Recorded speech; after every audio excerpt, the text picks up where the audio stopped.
Feedback, they say, is the breakfast of champions. And it's easy to talk about feedback, but sometimes we don't like feedback, particularly when we get confused between personal feedback and feedback around the issue, the business, etc. So what is effective feedback? Effective feedback is that which is clearly heard, understood, and accepted. Those are the areas that are within your power. You have no control over whether the recipient chosen to act upon your feedback, so don't push that. Okay, so how can you make sure that your feedback is effective? Now we're talking about not only in terms of entrepreneurship, but in a key relational skill which builds rapport or can break down rapport, i.e. not receiving feedback. So firstly, the feedback that should be about the behavior and not the personality. When you speak to someone or when they speak to you, hopefully the feedback is focused not on the personality, which is not the deal, but on the behavior. So the first thing is that feedback should be about behavior and not personality.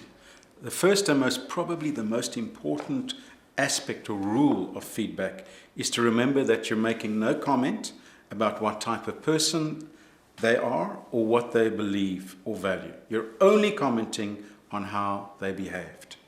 Secondly, feedback should describe the effect of the person's behavior on you. After all, you don't know the effect on anyone or anything else.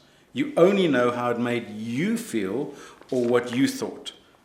Presenting feedback as your opinion makes it much easier for the recipient to hear and accept it, even if you're giving negative feedback.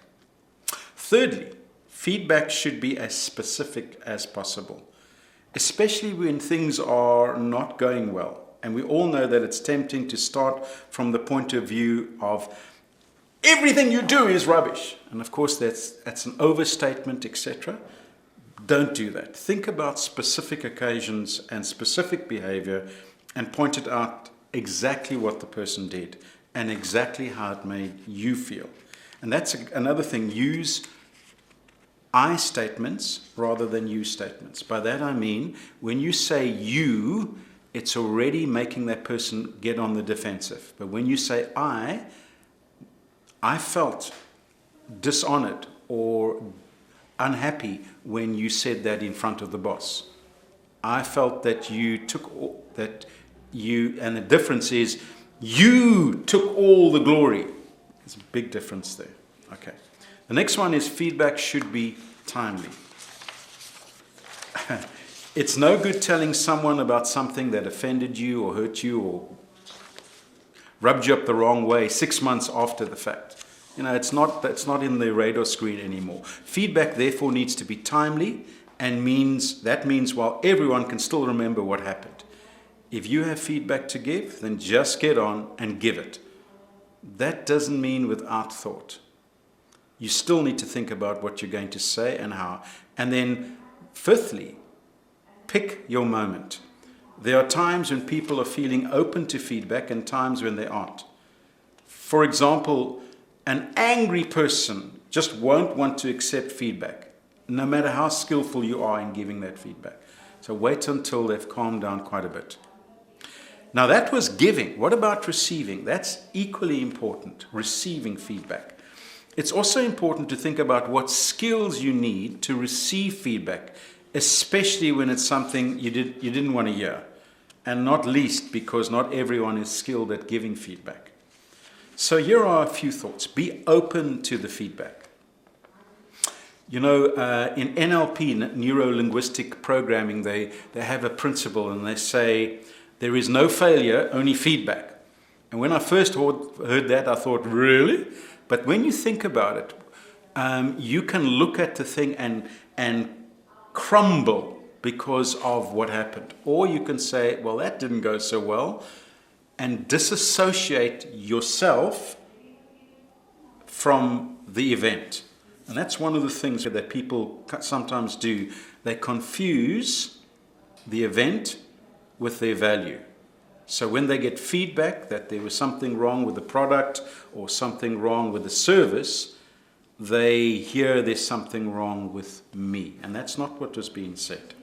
So learn to be open to feedback and use different kinds of questions to clarify the situation and reflect back your understanding, including emotions. For example, you might say, so when you said that, would it be fair to say you meant, or have I understood correctly, Clinton, that when I did this, you felt? Make sure that your reflection and questions focus on behavior and not on personality.